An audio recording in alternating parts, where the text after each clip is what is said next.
सर्वात पहिल्यांदा प्रेस क्लबचे मी आभार मानतो की आज मीट द प्रेस करता या ठिकाणी मला आपण सगळ्यांनी निमंत्रित केलं आणि सर्व पत्रकार मित्रांचे मनापासून स्वागतही करतो, आभारही मानतो। खरं म्हणजे ज्यावेळी निकाल लागला त्याचवेळी प्रदीप दादांनी मला हे सांगितलं होतं की महाराष्ट्रातली पहिली मीट द प्रेस नागपूरलाच झाली पाहिजे, त्यामुळे मी इतर कुठेही मीट द प्रेस न करता पहिली नागपूरला करतोय।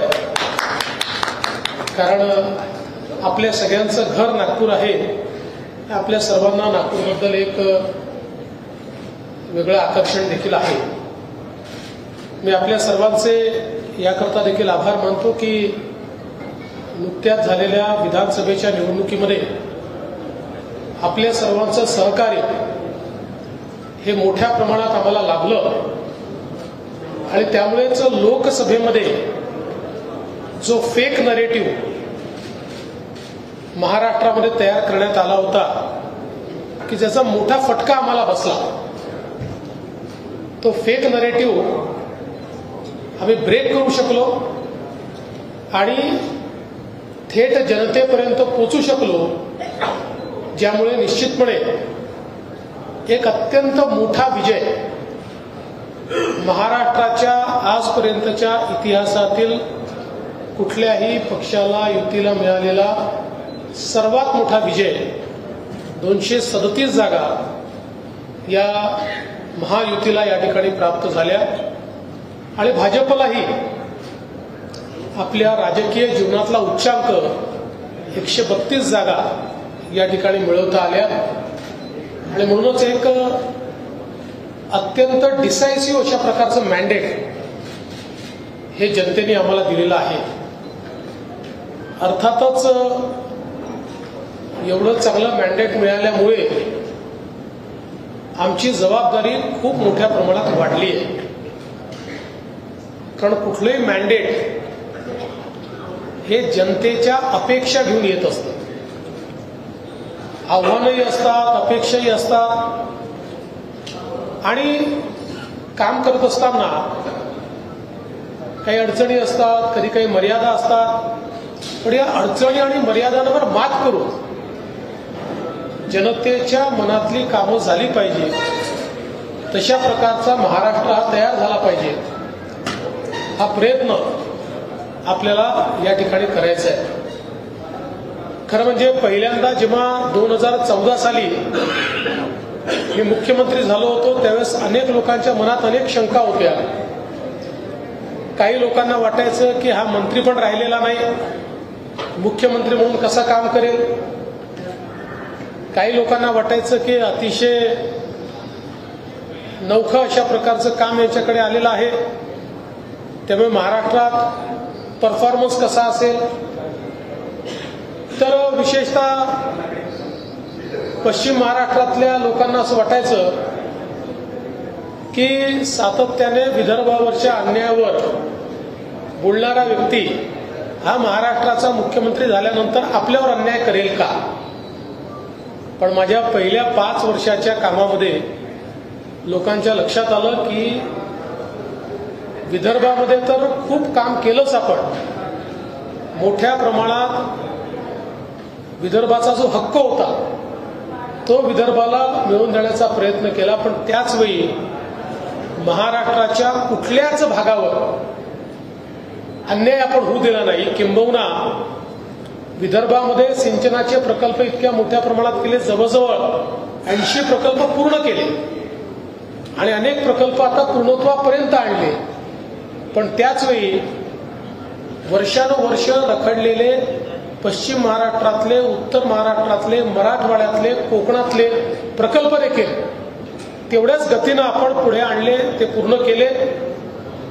इन्फ्रास्ट्रक्चरचं क्षेत्र असेल, उद्योगाचं क्षेत्र असेल, सगळ्या क्षेत्रामध्ये एक मोठी भरारी त्या 5 वर्षामध्ये आपण त्या ठिकाणी मारली आणि पुन्हा गेल्या 2.5 वर्षामध्ये राज्याचा उपमुख्यमंत्री म्हणून जी काही संधी मिळाली त्यातही विशेषतः ऊर्जा विभाग असेल, इरिगेशन विभाग असेल, होम असेल, गृहनिर्माण असेल, अशा अनेक खात्यांचं काम करताना ऊर्जा विभागामध्ये तर पुढच्या 25 वर्षाचा रोडमॅप ऊर्जा विभागाचा आपण तयार केला आहे आणि पुढच्या 2 ते 3 वर्षात ही परिस्थिती येईल की पहिल्यांदा उद्योगासहित सगळ्या प्रकारचे इलेक्ट्रिसिटीचे दर हे आपण कमी करू शकतो अशा प्रकारची आज व्यवस्था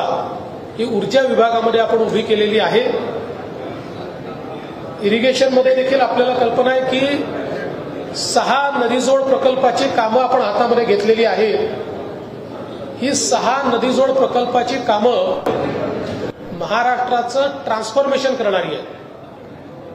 म्हणजे एकट्या विदर्भातलं नदीजोड प्रकल्पात 10 लाख एकराला आणि विदर्भातल्या 7 जिल्ह्यांना पूर्णपणे ट्रान्सफॉर्म करू शकेल अशी ज्याला जनरेशनल म्हणतात अशा प्रकारचे जे प्रोजेक्ट्स असतात हे जनरेशनल प्रोजेक्ट्स आहेत।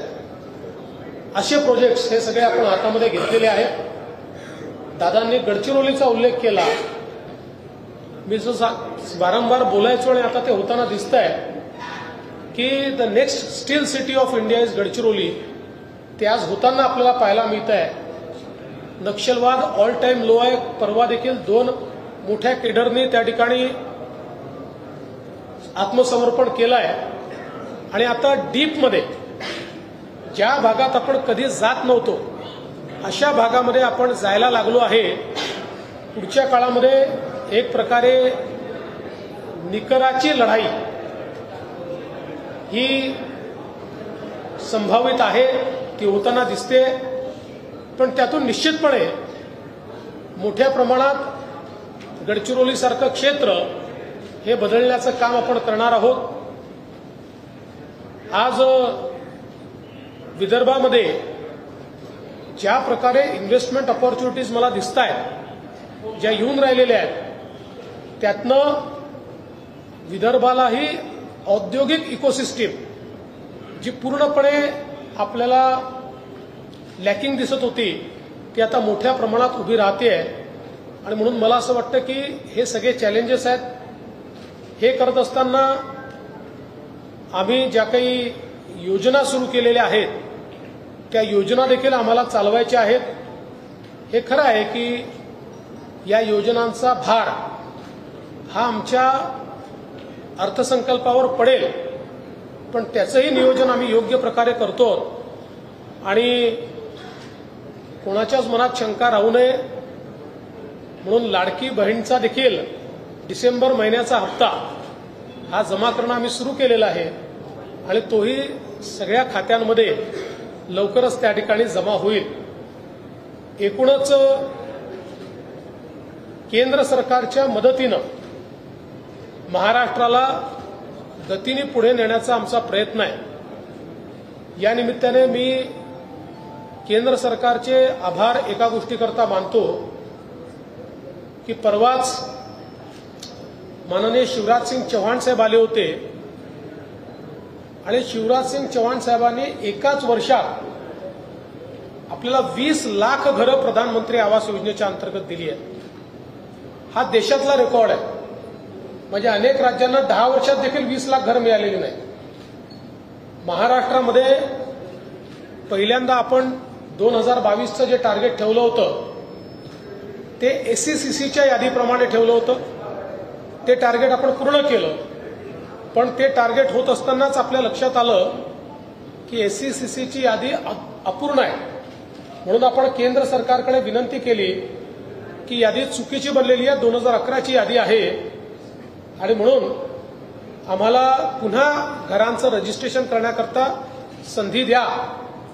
आणि मग 2018-19ला केंद्र सरकारने आवास प्लस नावाचं पोर्टल सुरू केलं, ज्यामध्ये आपण रजिस्ट्रेशन सुरू केलं आणि त्यामध्ये 26 लाख लोकांचं रजिस्ट्रेशन आपण केलेलं आहे। या 26 लाखापैकी जवळपास 20 लाख लोकांना घर देण्याचा निर्णय ऑलरेडी केंद्र सरकारने दिलेला आहे आणि हे करत असताना मी केंद्राच्याही लक्षात आणून दिलं की काही अटी अशा होत्या की ज्याच्यामुळे गावातला गरीब हा काही प्रमाणात 10% हा त्या अटी शर्तींमुळे कुठेतरी अडकलेला आहे।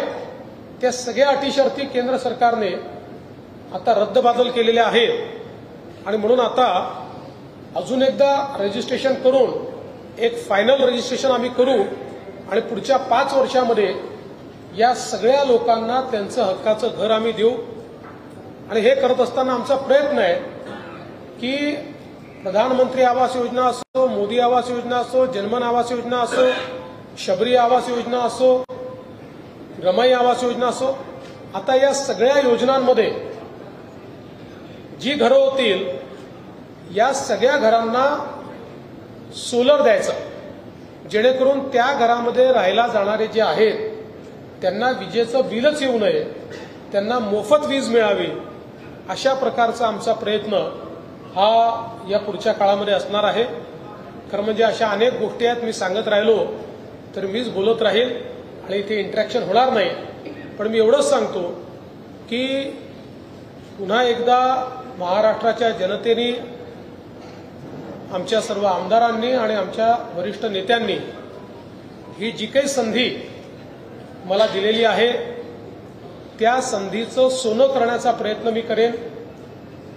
एक नागपूरकर म्हणून नागपूरकरांची मान नेहमी उंच राहिली पाहिजे की आपला प्रतिनिधी हा महाराष्ट्राचं नेतृत्व करताना महाराष्ट्रामध्ये आमूलाग्र बदल घडवतोय, अशा प्रकारची एक उंची या ठिकाणी गाठता यावी। आणि हे सगळं करत असताना पारदर्शी प्रामाणिकतेनं सरकार चाललं पाहिजे, हा जो पहिलेपासून माझा आग्रह असतो त्या आग्रहावर टिकून महाराष्ट्राला पुढे नेण्याचा प्रयत्न मी करणार आहे। येणारी आव्हानं खूप आहेत। हे खरं आहे की राजकारणामध्ये सर्व स्तराला जाऊन लोक आव्हानं निर्माण करतात, पण किमान गेल्या 10 वर्षाच्या माझ्या कार्यकाळामध्ये आपल्या लक्षात आलं असेल कितीही मोठं आव्हान निर्माण झालं तरी देखील धैर्यपूर्वक त्या आव्हानाचा सामना मी करतो आणि कधीही सत्ता ही माझ्या डोक्यात जात नाही, कारण ज्या विचारांनी मी राजकारणामध्ये आलो त्या विचाराने सत्ता हे सेवेचं माध्यम आहे हेच मला शिकवलेलं आहे। त्यामुळे पुढे देखील कधीही सत्ता माझ्या डोक्यात जाणार नाही हा विश्वास आपल्या सर्वांना मी देतो। आणि पुन्हा एकदा आपल्या नागपूर प्रेस क्लबने आणि पत्रकार संघाने मला या ठिकाणी मीट द प्रेस करता निमंत्रित केलं, आपण सगळ्यांनी माझं स्वागत केलं, सत्कार केला, त्याबद्दल आपले मनापासून आभार मानतो। एक प्रश्न असा आहे, 2 प्रश्न विचारून टाकून माझ्यापर्यंत माहिती येईल की नाही सांगताय, खूप लोक सहज। एक प्रश्न असा आहे की हे जे सायबरचा जो धोका आहे ना तो खूपच वाढतो, म्हणजे आता जर मी फोन केला तर केंद्राची रिंगटोन असते पहिली ते अवेअरनेस, आणि 2 केंद्रीय गृहमंत्र्यांचा व्हिडिओ फार वाईट पद्धतीने क्रॉप केला, आणि मी विधानसभेत होतो, तुम्ही जे नक्षलवादाला उत्तर दिलं तोही फार वाईट पद्धतीने क्रॉप केलं। तर हे जे सुरू आहे त्याच्यावर एक कायमस्वरूपी मेकॅनिझम करण्याचा विचार आहे का, म्हणजे कारण पुढे। दुसरा एक प्रश्न असा आहे की दिवाळी दिवसाची समारोपाची प्रेस कॉन्फरन्स आहे, त्याच्यात एकनाथराव शिंदे असं म्हणाले की आम्ही कॅप्टन बदलला, आमची टीम दिली। तर आता 3 फॉर्मॅट आहेत क्रिकेटचे, कसोटी, वनडे आणि T20, आणि तिन्हीचे कर्णधार वेगवेगळे असतात। तर सुदैवाने तुम्ही 3 आहात, तर तुमच्या तिघांची विभागणी तुम्ही कशी केली, म्हणजे कसोटी, वनडे आणि T20 कोण कोण करतो? पहिलं तर सायबर गुन्हे ही आज आपल्या समोरचं सगळ्यात मोठं आव्हान आहे। याचं कारण तंत्रज्ञान इतक्या वेगानं बदलते आहे आणि सोप्या पद्धतीनं ते लोकांपर्यंत पोहोचतं, लोक ते वापरतात, पण त्याचवेळी जे नालायक लोक आहेत, जे दुष्ट लोक आहेत, हे त्याच तंत्रज्ञानाचा उपयोग करून लोकांना मोठ्या प्रमाणात लुबाडणे, धोका देणे, डिस्कंटेंट तयार करणे, जाती जातीमध्ये विद्वेष तयार करणे, अशा प्रकारचा प्रयत्न मोठ्या प्रमाणात करतात। आणि म्हणून या संदर्भात सायबर अवेअरनेस कॅम्पेन केंद्र आणि राज्य सरकार मोठ्या प्रमाणात करत आहे आणि त्याचसोबत सायबर सिक्युरिटीचं सगळ्यात मोठा प्लॅटफॉर्म देशातला हा महाराष्ट्रामध्ये आम्ही सुरू केलेला आहे, ज्याच्यावर डिजिटल आणि सायबर वर्ल्डमधले सगळे प्लॅटफॉर्मचं इंटिग्रेशन आम्ही केलं आहे आणि जगातले बेस्ट टूल्स हे आमच्याकडे आहेत की ज्या टूल्सचा वापर करून आम्ही आर्टिफिशियल इंटेलिजन्सच्या माध्यमातून केलेला एखादा गुन्हा असेल किंवा वेगवेगळ्या प्रकारचे सायबर गुन्हे असतील हे वेगाने उघडकीस आणू शकतो, याची सुरुवात आम्ही केली आहे. जसं आपण सांगितलं की विधानसभेमध्ये नक्षलवादावर मी बोलत असताना नक्षलवादी कसे संविधान मानत नाही या संदर्भातलं जे वक्तव्य केलं होतं त्यातलं नक्षलवादी पाठ काढून संविधान मानत नाही एवढाच पाठ काही लोकांनी टाकला, पण त्यांना माहिती नाही. मी आज या निमित्ताने सगळ्यांना अवेअर करून देतो की आता अशा प्रकारे ज्यावेळेस आपण चुकीच्या पद्धतीनं एखादी गोष्ट एक्सवर टाकतो किंवा इंस्टाग्रामवर टाकतो किंवा फेसबुकवर टाकतो किंवा व्हॉट्सअपवर टाकतो, याचं 100% डिजिटल फुटप्रिंट आम्हाला शोधता येतं. 100%. म्हणजे जर एकाने टाकलं आणि 100 लोकांनी फॉरवर्ड केलं तर ते 100 लोक कोण हे देखील आता लगेच शोधून काढता येतं, कारण सगळ्या प्रकारचे जे फॉरवर्ड्स आहेत त्याची माहिती आपल्याला व्हॉट्सअपला मागता येते, त्यांच्याकडनं त्याची माहिती मिळते. आणि म्हणून माझी तर सर्वांना हात जोडून विनंती आहे, कारण या गुन्ह्यामध्ये नुसता गुन्हा करणाराच गुन्हेगार नाही आहे, तर अशा प्रकारच्या खोट्या गोष्टी फॉरवर्ड करणारे आपल्याकडे अनेकांना समजते आलं की कर फॉरवर्ड, असं नाही आहे. तेही विचारपूर्वक केलं पाहिजे, कारण ते फॉरवर्ड केल्याबरोबर सहगुन्हेगार आपण होतो. अशा प्रकारच्या खोट्या गोष्टी या लोकांनी फॉरवर्ड करू नये अशा प्रकारची विनंती या निमित्ताने मी करतो.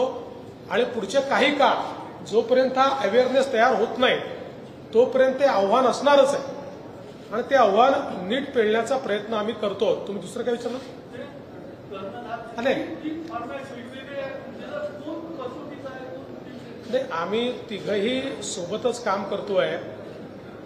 2.5 वर्षाचा कार्यकाळ होता म्हणून वन डे मध्ये उतरलो आम्ही, पण आमच्या लक्षात आलं की वन डेत उतरून चालणार नाही म्हणून 2020ची मॅच खेळलो आणि तो विश्वचषक आम्ही जिंकलो. आता वन डे किंवा 2020 खेळण्याची आवश्यकता नाही आहे. हा टेस्ट मॅचचा फॉर्मॅट आहे, पण ही टेस्ट मॅच ड्रॉ होणारी टेस्ट मॅच नाही आहे, ही जिंकणारी टेस्ट मॅच असणार आहे.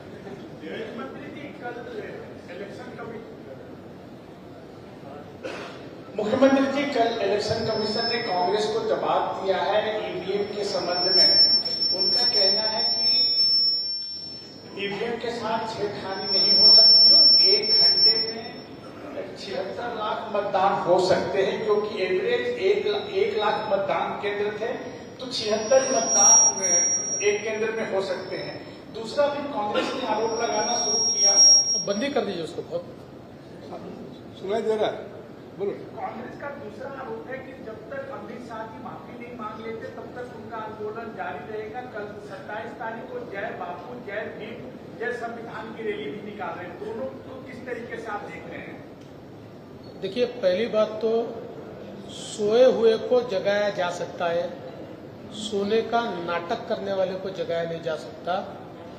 कांग्रेस पार्टी भली भांति जानती है कि ईवीएम ये टैंपर प्रूफ है. आज तक जितने चैलेंज ईवीएम को टैंपर करके दिखाइए इस प्रकार से इलेक्शन कमीशन ने दिए, न कांग्रेस पार्टी कुछ कर पाई न कोई व्यक्ति कुछ कर पाया. तो कांग्रेस की ये नीति रही है, चुनाव हारते हैं तो ईवीएम की बात करते हैं, जीतते हैं तो लोकतंत्र जीता ऐसा कहते हैं. लेकिन अब कांग्रेस को जवाब देने के लिए न मेरी जरूरत है न इलेक्शन कमीशन की जरूरत है. कांग्रेस को जवाब उमर अब्दुल्ला जी ने भी दिया है और कांग्रेस को जवाब ममता बनर्जी जी ने भी दिया है. उन्होंने स्पष्ट रूप से कहा है कि कांग्रेस ये ईवीएम को गाली देना बंद करें। दूसरा, मेरा मानना है कांग्रेस पार्टी ने देश से माफी मांगनी चाहिए दो चीजों के लिए। एक, जिस प्रकार से लगातार उन्होंने भारत रत्न डॉक्टर बाबा साहब आंबेडकर का अपमान किया, उनको चुनकर नहीं आने दिया, हर बार उनको अपमानित किया, उनके महापरिनिर्वाण के बाद महापरिनिर्वाण की जगह पर स्मारक बनाने के लिए सुई के नोक जितनी जगह भी कांग्रेस पार्टी ने नहीं दी। कई लोगों को भारत रत्न दिया, लेकिन जो भारत के रत्न डॉक्टर बाबा साहब आंबेडकर थे, इनको भारत रत्न कांग्रेस पार्टी ने नहीं दिया। डॉक्टर बाबा साहब आंबेडकर की जहां जहां स्मृतियां थी, ऐसी कोई जगह उन्होंने स्मृति स्थल के रूप में विकसित नहीं की। ये सारी बीजेपी ने की। तो कांग्रेस पार्टी को हमेशा ये डर होता है कि नेहरू गांधी परिवार से बड़ा कोई न बने, और इसीलिए उन्होंने हमेशा भारत रत्न डॉक्टर बाबा साहब आंबेडकर जी को नीचा दिखाया। इसके साथ साथ इस बात के लिए भी उन्होंने माफी मांगनी चाहिए कि इतनी बड़ी नेशनल पार्टी है, वो पार्टी किसी व्यक्ति के भाषण का वीडियो काट कर एडिट करके उसको चलवाती है, संसद का भी समय गंवाती है, और साथ साथ देश में भी लोगों को बरगलाने का काम करती है। जो उन्होंने अमित शाह जी के साथ किया, ये राजनीति का ओछापन है, क्योंकि भारतीय जनता पार्टी, अमित भाई शाह, नरेंद्र मोदी जी, ये भारत रत्न डॉक्टर बाबा साहेब आंबेडकर जी का अवमान सपने में भी नहीं कर सकते। इसलिए कांग्रेस पार्टी जमीन खिसक चुकी है, उस जमीन को पाने के लिए ये सारा प्रयास कर रही है। मराठा आरक्षणाचा मुद्दा वारंवार चर्चेत येतो। मनोज जरांगे पाटील गेले अनेक दिवस शांत होते, आज पुन्हा ते बोलले आहेत की आता पुढे मजा येईल। आतापर्यंत तुम्ही उपमुख्यमंत्री होते म्हणून टाळत होतात की मी मुख्यमंत्री नाही, आता तुम्ही मुख्यमंत्री आहे म्हणून त्या आशयाने ते बोलत आहेत। पहिली गोष्ट तर हा मजा घेण्याचा प्रश्न नाहीच आहे, याच्यावर मजा काय आली पाहिजे हा जनतेच्या जिव्हाळ्याचा प्रश्न आहे। त्यामुळे या प्रश्नामध्ये पहिल्या दिवसापासून मी असेल, अजितदादा असतील, शिंदे साहेब असेल, आमच्या भूमिकेत कुठलंच अंतर नाही आहे, आमच्यामध्ये कुठला अंतर्विरोध नाही आहे। जे निर्णय घेतलेत तिघांनी मिळून घेतलेत, पुढे जे निर्णय घेऊ तिघं मिळून घेऊ। जयंत जी, आपने बोला कि गढ़चिरौली को स्टील सिटी बनाएंगे, लेकिन विदर्भ के बाकी जिलों में कोई बड़ी इंडस्ट्री आना चाहिए, इसके लिए कोई प्लान है क्या? सभी जिलों में अभी इंडस्ट्री आ रही है, और जब मैं गढ़चिरौली की बात करता हूं तो केवल गढ़चिरौली तक सीमित नहीं होता है, क्योंकि जिस प्रकार से अभी हमारे पास ये खनिज मिल रहा है, तो अकेले गढ़चिरौली इसको कंज्यूम नहीं कर सकती। इसके साथ साथ चंद्रपुर को भी करना पड़ेगा, वर्धा को भी करना पड़ेगा, भंडारा गोंदिया को भी करना पड़ेगा, और नागपुर को भी करना पड़ेगा, तब जाकर हम इसको कंज्यूम कर पाएंगे।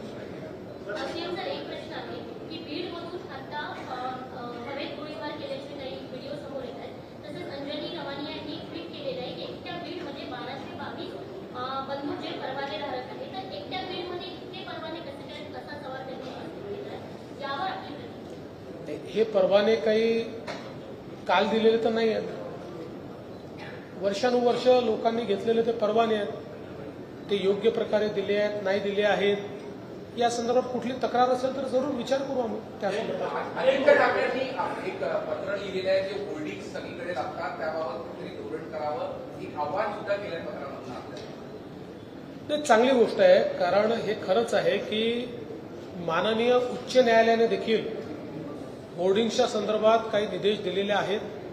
महाराष्ट्रामध्ये आपण चांगल्या प्रकारे ते पाळतो, तरी देखील अनेक वेळा कार्यकर्ते उत्साहाच्या भरात इल्लीगल होर्डिंग्स लावतात। आमच्याही कार्यकर्त्यांनी मागच्या काळात काही लावले, मी स्वतः ते काढायला लावले, पण मला असं वाटतं की होर्डिंग्सच्या संदर्भात माननीय उच्च न्यायालयाने जो निर्णय दिलेला आहे त्याचं पालन महाराष्ट्रात झालं पाहिजे, ही काळजी आम्ही घेऊ। राज्यात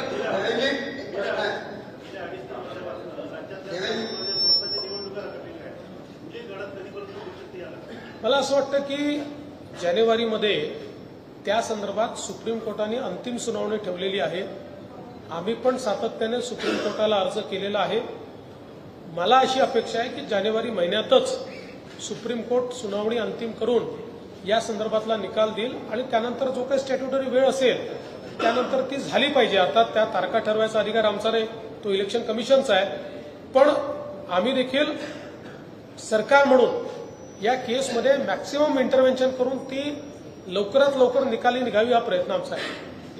पालकमंत्री म्हणून सुरेश धस यांनी बीडचं बस स्वीकारावं अशी मागणी केलेली आहे. त्याबद्दल तुम्ही काही निर्णय घेतला आहे का? नंबर 1 आणि नंबर 2 तुम्ही जेव्हा आमदार असताना शास्ती लागलेली होती, त्याच्यानंतर तुम्ही मुख्यमंत्री झाले 2014 मध्ये, तर ती शास्ती अद्यापही चालू आहे आणि त्याचा 52 ते 54% व्याजदर आहे.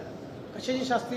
शास्ती महानगरपालिकेचे थकबाकीदार राहतात तर त्यांच्या संदर्भात जी शास्ती लावलेली आहे त्याचा 5% जवळजवळ 52 ते 54% आहे.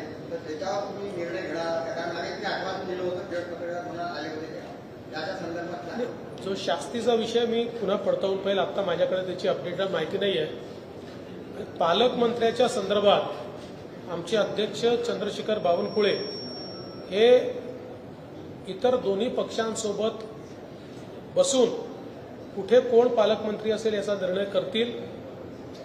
ते जो निर्णय करतील तो मला मान्य असेल. त्यांनी मला बीडला जायला सांगितलं, बीडला देखील जाईल, किंवा त्यांनी जिथे जायला सांगितलं तिथे जाईल. साधारणपणे मुख्यमंत्री कुठलं पालकत्व ठेवत नसतात, पण माझी स्वतःची इच्छा आहे की गडचिरोली मात्र मी स्वतःकडे ठेवू इच्छितो. अर्थात या 3 नेत्यांनी मला मान्यता दिली तरच ठेवी. भाऊ, तुमच्या कार्यकाळात 100 दिवसाचा प्लॅन तुम्ही रेडी केलेला आहे. तो प्लॅन नेमका काय आहे आणि कसं राहणार आहे? प्रत्येक खात्याने 100 दिवसाचं आपलं टार्गेट घेतलेलं आहे. 100 दिवसात काय करायचं हा 100 दिवसाचा प्लॅन आहे. 100 दिवस पूर्ण झाल्यानंतर त्याचा रिपोर्ट आम्ही त्या ठिकाणी सादर करू आणि प्रत्येक खात्याने काय टार्गेट घेतलं होतं आणि काय पूर्ण केलं हे आपल्यापर्यंत पोहोचवू.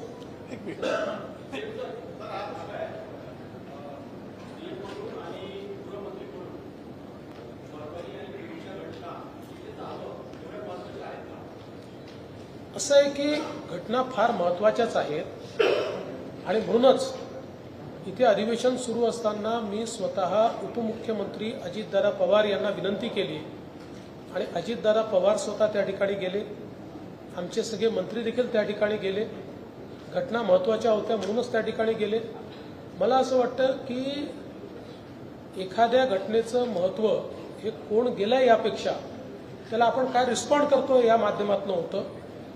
प्रत्येक ठिकाणी मुख्यमंत्री पोचतातच असं नाही आहे, पण अजितदादांसारखे सिनियर मंत्री त्या ठिकाणी तेवढ्याकरताच आम्ही पाठवले होते. आणि माझं नेहमी मत असतं की अशा प्रकारच्या घटना घडल्यानंतर सेन्सिटिव्ह असतात, तिथे कोणी ना कोणी शासनातर्फे कोणी विरोधी पक्षातर्फे गेलं पाहिजे, पण त्याचं पर्यटन करू नये हा मात्र माझं नेहमी मत असतं.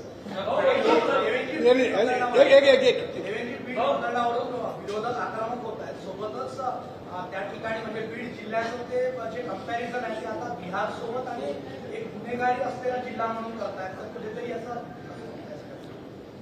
असे घटना जेव्हा घडतात त्यावेळी अशा प्रकारच्या चर्चा होतात, पॅरलल्स ड्रॉ होतात. आणि याचा अर्थ बीड जिल्ह्याला इतकंही बदनाम आपण करू नये. मात्र हे खरं आहे की गेल्या काही दिवसात तिथे घडलेल्या घटना या गंभीरच आहेत आणि आम्ही त्या गंभीरतेने घेतलेल्या आहेत. आणि अशा प्रकारच्या गुन्हेगारांवर जरब ही बसवल्याशिवाय आम्ही थांबणार नाही. मी कालही सांगितलं, आजही सांगतो, बीड जिल्ह्यामुळे मध्ये कोणाची दादागिरी चालू देणार नाही. लोकसभा निवडणुकीमध्ये तुम्हाला एक महाराष्ट्रात ठरवून लक्षात केलं गेलं, विधानसभा निवडणुकीमध्ये त्याची पुनरावृत्ती झाली. आता तुम्ही राज्याचे मुख्यमंत्री आहेत असं वाटतं ना मला, परत ती पुनरावृत्ती होऊ शकते, त्याकडे माइंडसेट केलेलं आहे. असं आहे की विरोधकांना जे करायचं आहे ते करतीलच, पण गेल्या 5 वर्षात मला टार्गेट केल्यानंतर त्यांच्या हाती काय मिळालं याचा विचार त्यांनी केला तर कदाचित नाही करणार. आणि त्यांना जर आत्मचिंतन नाही करता आलं तर पुन्हा करतील. मुकेश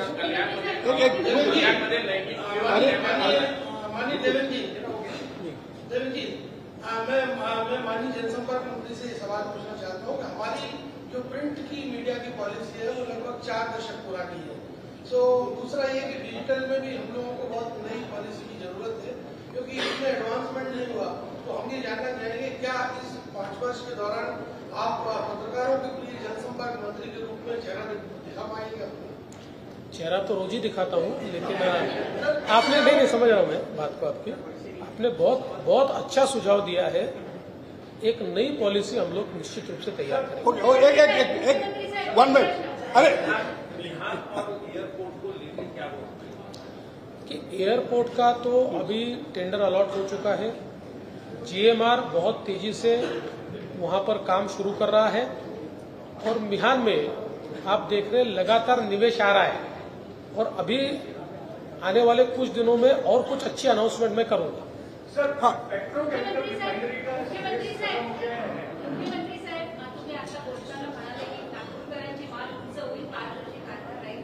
नागपूरकरांना एकच मागणी आहे, ते आता 29 तारखेला पुन्हा चिपको आंदोलन करणार आहेत. कालच बेसा पिंपळामध्ये 3 किलोमीटरच्या रस्त्यासाठी 50 झाडे विना परवानगीने कापण्यात आली, त्याच्यात 25 हेक्टर. याशिवाय मालकापूरमध्ये पण आणि आपलं जिल्हाधिकारीचं कार्यालय नवीन म्हणजे मोठ्या प्रमाणात झाडाची कत्तल होते. माहितीच्या अधिकारात मागितलं तर 3 परवानगी देण्यात आल्या, त्याच्यातच 1000 झाडांची परवानगी होती. गेल्या 2 वर्षात अशा 2000 परवानग्या देण्यात आल्या आहेत झाडे कापण्याची. लाखो झाडांची कत्तल झालेली आहे. त्यांची इतकीच मागणी आहे की कठोर कायदा होणार का, येणाऱ्या पिढीला आपण प्रदूषण मुक्त नागपूर देणार का? बघा, पहिल्यांदा तर अवैध झाडांची कत्तल कुठेही आम्ही मान्य करणार नाही, त्याच्यावर कडक कारवाईच केली जाईल. मात्र आपण ज्यावेळेस विकास करतो त्यावेळी अनेक वेळा बांधकामं करताना झाडं कापण्याची परमिशन द्यावी लागते. आता एखादा रस्ता वाईड करायचा असेल तर बाजूची झाडं कापावी लागतात. समजा रस्ता वाईड केला नाही तर त्याच्यावर ट्रॅफिक जो स्लो होतो तो ट्रॅफिक देखील प्रदूषणच तयार करतो. मात्र आपला नियम असा आहे, एका झाडाच्या मागे किती झाडं लावायचे याचा नियम आपण केला आणि त्याचं आता आपण ट्रॅकिंग करतो.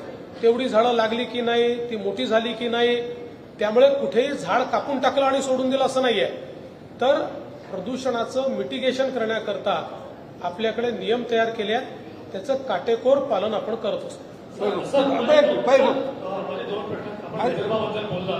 कुठे बसला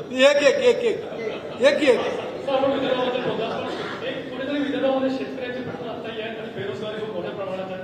बरेचसे पोरं पुन्हा मुंबईत जातात. शेतकऱ्यांचे MSPचे शेअर सोसायटीसाठी चालू त्याच्याबद्दल लॉकडाऊन असं आहे की MSPच्या संदर्भातली खरेदी ही अधिक सुलभ झाली पाहिजे असा आमचा प्रयत्न यापुढे असणार आहे. मी कालच बैठक घेतली आणि त्या बैठकीत सांगितलं की दरवर्षी सोयाबीनची खरेदी करायचीच आहे, कापसाची खरेदी करायचीच आहे.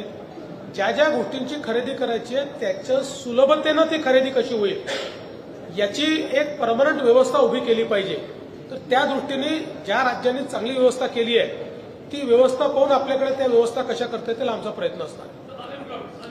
आता मोठ्या प्रमाणात आपल्याकडे निवेश येतोय, मोठ्या प्रमाणात इन्व्हेस्टमेंट येते आहे, त्याच्यामुळे निश्चित रोजगार निर्मिती होईल. मुख्यमंत्री साहेब, तुम्ही सर्वप्रथम तर मी तुमचं आभार मानेन आणि अभिनंदन सुद्धा करेल की तुम्ही महाराष्ट्राचे आणि विशेष करून आमच्या नागपूरकरांसाठी खूप गर्वाची गोष्ट आहे. एक सर, डिजिटल माध्यमांसाठी महाराष्ट्रातील संपूर्ण डिजिटल माध्यमांसाठी एक निकष तयार करावा अशी मागणी आहे सर, तर ते पूर्ण करा. निश्चितपणे चांगली मागणी आहे. मी मगाशी सांगितलं की आता माध्यमं खूप मोठ्या प्रमाणात बदललेली आहेत. सगळ्या माध्यमांची इन्क्लुझिव्ह पॉलिसी ही आम्ही निश्चितपणे तयार करू.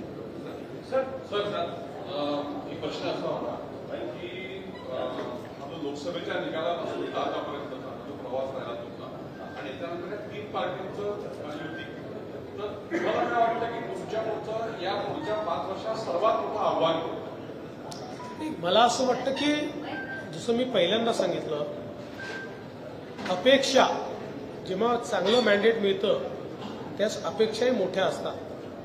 त्या अपेक्षा अनुरूप कारभार करणं हे एक मला असं वाटतं मोठं आव्हान आहे आणि त्या दृष्टीनेच आम्ही पुढचं जे प्लॅनिंग सगळं केलेलं आहे हे बॅलन्स्ड ग्रोथ आणि बॅलन्स्ड डेव्हलपमेंट, म्हणजे केवळ पायाभूत सुविधांचं क्षेत्र नाही तर सामाजिक क्षेत्र देखील, या दोन्ही क्षेत्रांमधला बॅलन्स साधून बॅलन्स डेव्हलपमेंट आणि बॅलन्स ग्रोथ कशी करता येईल असा आमचा प्रयत्न. कांग्रेस का क्या स्टेटस है?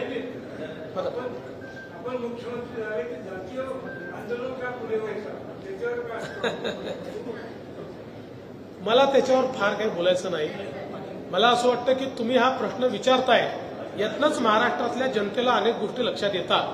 पेट्रोकेमिकल कॉम्प्लेक्सच्या संदर्भात आपण पाठपुरावा करतोय. कल्याणपूर्वमध्ये अत्याचाराची घटना घडलेली आहे. कल्याणपूर्वमध्ये बदलापूरच्या घटनेनंतर आता असं वाटतं की पुन्हा त्यांना फाशी द्यावी, गोळ्या मारल्या अशा पद्धतीची मागणी होती. काही धोरणात्मक बदल यात असं आहे की आपण जर बघितलं असेल तर दुर्दैवाने समाजामध्ये अशा प्रकारच्या घटना या घटनांना आपल्याला पाहायला मिळतात. याच्यावर उपाय जो आहे तो एकीकडे वेगानं न्याय व्यवस्थेनं न्याय देणं आणि दुसरीकडे समाजामध्ये अवेअरनेस तयार करणं. कारण आपण बघितलं असेल तर अत्याचाराच्या घटनापैकी 95% घटना नातेवाईक किंवा ओळखीच्या लोकांकडनं होतात.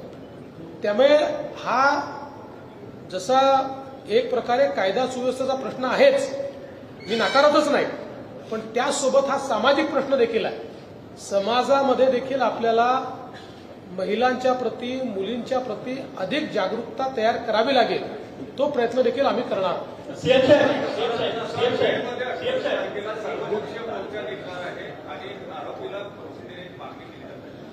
आमचाही प्रयत्न असेल की ही केस फास्ट ट्रॅक कोर्टात चालावी आणि कठोरात कठोर शिक्षा मिळावी. सर हे सांगा, 3दा सीएम तुम्ही झाले महाराष्ट्रामध्ये, 3दा सीएम 4दा मुख्यमंत्री म्हणून फार कमी लोकांना लाभलं आहे. महाराष्ट्रात सध्या एक व्यक्ती आहे त्याला 4दा सीएम बनण्याचं सौभाग्य लाभलं. तुम्हाला 3दा सीएम बनण्याचं सौभाग्य लाभलं आहे. त्यांचं राजकारण जे गट शाळा यांचं राजकारण आहे. त्यांचं राजकारण वेगळ्या पद्धतीचं आहे. इन्फ्रा प्रोजेक्ट असतील. 3दा सीएम झाल्यावरती, 4दा सीएम झाल्यावरती जबाबदारी जी आहे ती वाढत असते. देशभरातील ज्या लोकांना 3दा मुख्यमंत्रीपद मिळालं, 4दा मुख्यमंत्रीपद मिळालं, त्याची जबाबदारी वाढत असते. तुम्हाला 3दा मुख्यमंत्रीपद मिळालंय, तुमचं राजकारण आणि 4दा मुख्यमंत्रीपद राज्याला ज्यांना दिलं त्यांचं राजकारण काय वाटतं? दोघांची आपली स्टाईल आहे राजकारण करण्याची. मुळातच मी राजकारणीच नाही. मला काटशहाचं राजकारण करता येत नाही. मी आपल्या मार्गाने राजकारण करत जातो. माझ्या राजकारणाचा केंद्रबिंदू जो आहे तो सकारात्मकता, पॉझिटिव्हिटी. सगळ्या क्षेत्रांमध्ये पॉझिटिव्हली काम करायचं, इंटरव्हेन्शन करायचं हा प्रयत्न माझा असतो. अनेकदा त्याच्यात अडथळे येतात, ते डिरेल होतं, पुन्हा आपल्याला ते मार्गावर आणावं लागतं. आणि शेवटी पहिल्यांदा मुख्यमंत्री झालो आणि आज झालो यातला एक महत्वाचा फरक काय असतो तर अनुभवातनं आपण शहाणे होत जातो. आपल्या चुका कमी होतात. चुका होत नाही असं नाहीये. जो काम करेल तो चुका करेल, जो निर्णय घेईल तो चूक निर्णय, जो निर्णयच करणार नाही तो चूक करणार नाही. मी या मताचा आहे की निर्णय केला पाहिजे आणि कधी कधी चुका झाल्या तर सुधारल्या पाहिजे. आपण चूक केली तर प्रांजळपणे तो निर्णय मागे देखील घेतला पाहिजे. घेतला, मी अनेक वेळा घेतला आहे. त्याच्यामुळे मला असं वाटतं की माझी काम करण्याची जी पद्धत आहे ही सकारात्मकतेनं पुढे जायचं. भुजबळाचं पुनर्वसन जे आहे ते तुम्ही करणार की दादा करणार? मला असं वाटतं की आम्ही तिघही एकत्रितपणे या संदर्भातला निर्णय घेऊ. आणि भुजबळ साहेब हे एक अतिशय प्रमुख नेते आहेत. त्यांच्याबद्दल अजितदादा असतील, मी असेल किंवा शिंदेसाहेब असतील, कोणाच्या मनात दुमतच नाही. त्यामुळे त्याचा काय योग्य मार्ग काढायचा तो आम्ही काढू. धुळे, भिवंडी, चाकण आणि पुणे या जागेवर मोठ्या प्रमाणात पोलिसांच्या कारवाईतनं घुसखोर बाहेर काढण्यात आले. नागपुरातले जे हिंदुत्ववादी संघटना आहे त्यांनी आयजींना, सीपींना, कलेक्टरांना आणि मला वाटतं अधिवेशनाच्या वेळेस तुम्हाला सुद्धा भेट देऊन सांगितलं की नागपुरात बांगलादेश जो भाग आहे किंवा नाईक तलाव जो भाग आहे तिथे लुंगी घालणाऱ्या बांगलाभाषी लोकांची संख्या वाढली आहे. तर तो तपास होईल का या संदर्भात? जिथे कुठे घुसखोर असतील त्या घुसखोरांना काढणं हे आपलं राष्ट्रीय कर्तव्य आहे. ते निश्चितपणे केलं जाईल. सीएम साहेब, काल राज्य उत्पादन शुल्क विभागाची दादांनी बैठक घेतली. त्या बैठकीत 2 निर्देश दिले. एक तर ट्रायडेची संख्या कमी करायची आणि उत्पन्न वाढवायचं. याच्यावर आज सकाळी 9:30 वाजता झालेल्या पत्रकार परिषदेत काही लोकांचं म्हणणं आहे की लाडक्या बहिणीला एकीकडे हप्ता देताना तिच्या नवऱ्याला व्यसनी आणि आहारी बनवण्याचा सरकारचा प्रयत्न. मला असं वाटतं की सकाळी 9:30 वाजता जी प्रेस होते ती पण राज्य उत्पादन शुल्काशी संबंधित असल्यामुळे त्याच्यावर मी काही फार बोलणार नाही. मुख्यमंत्री सर, नागपूर शहरात कायदा आणि सुव्यवस्थेचा मोठा प्रश्न निर्माण झालेला आहे सर. कारण अधिवेशनाच्या काळात नागपुरात दुहेरी हत्याकांड झालं होतं. पोलीस आयुक्त कार्यालयात शेकडोच्या संख्येने कंप्लेंट पेंडिंग आहे सर, त्याच्यावर कुठल्याच कारवाई होत नाही. 354 सारख्या गंभीर प्रकरणात पोलीस तर गुन्हा दाखल करत नाहीत. काय सांगा? मोठ्या प्रकरणात फक्त एकीचे प्रकरण दाखल होत आहेत. अशा कुठल्या तक्रारी असतील तर त्या माझ्या नजरेस आणून द्या. पोलिसांना आपण पूर्ण सेन्सिटिव्ह केलंय, सेन्सिटाईज केलं आहे. पोलिसांनी कारवाई केलीच पाहिजे. आणि मी तर पोलिसांना सांगितलं की मी मुख्यमंत्री किंवा गृहमंत्री झालो की संपूर्ण महाराष्ट्राचं लक्ष नागपूरवर असतं. नागपूरला कसं बदनाम करता येईल असाही आमचे विरोधक प्रयत्न करतात. छोट्या घटनांना मोठं केलं जातं. जणू काही देशातले सगळे अपराध नागपुरातच आहेत असाही प्रयत्न केला जातो. पण त्याला तेवढ्याच ताकदीने आपण उत्तर देतो. मात्र आकडेवारीतनं उत्तर द्यायच्या ऐवजी आपल्या कृतीतनं ते उत्तर गेलं पाहिजे हे मी पोलिसांना सांगितलेलं आहे. आणि जे लोक नागपुरात राहतात त्यांना नागपूरचं सेफ्टी परसेप्शन काय हे आपण स्वतः अनुभवतो. इतर कुठल्याही शहरापेक्षा नागपूरचं सेफ्टी परसेप्शन काय आहे हे आपण स्वतः अनुभवतो. त्यामुळे मी पुन्हा एकदा आमच्या विरोधकांना विनंती करणार आहे, विनाकारण नागपूरला बदनाम करण्याचा प्रयत्न करू नका. मुख्यमंत्री जी अयोध्या में राष्ट्र संघ बनाने की पहल की है, वो कब तक कंप्लीट हो जाएगा? और कुंभ मेले की भी आपको निमंत्रण मिला है, क्या डीसीएम और मंत्रिमंडल के साथ कुंभ में जाने वाले हैं? देखिए, जगह हमने अभी प्राप्त की है और जल्दी ही वहां पर काम भी शुरू करके जितने जल्द हो पाए हम लोग अयोध्या में महाराष्ट्र का सदन, हमारे जो राम भक्त यहाँ से जाते हैं उनकी सुविधा के लिए वहां पर हम तैयार कर रहे हैं. तो अगले 2 साल में उसको तैयार कर लेना चाहिए, ऐसा हमारा प्रयास होगा. 2 से 3 साल में वो हो जाएगा. ये लास्ट वन है, लास्ट कुंभ मेले में मैं पिछले बार भी गया था, मैं इस बार भी जाऊंगा.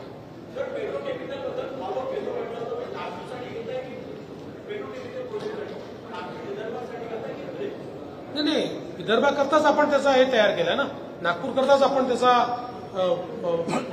रिपोर्ट है, डीपीआर है, तो तैयार किया.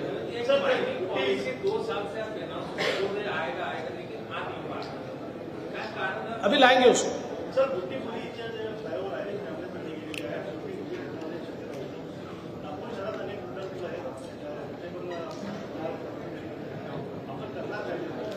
मला असं वाटतं की बुटीबोरीचा जो काही प्रश्न आहे, एका स्पॅनमध्ये त्या ठिकाणी काही गोष्टी लक्षात आल्या म्हणून त्याचं ट्रॅफिक बंद करून त्याचं स्ट्रेंथनिंग आपण करतोय.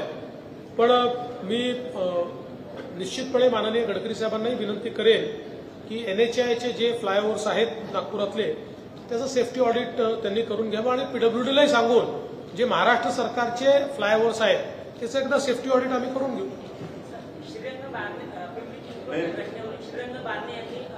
शेवटचा प्रश्न, कोणी जर हप्ते वसुली करत असेल तर त्याला घरी पाठवतो.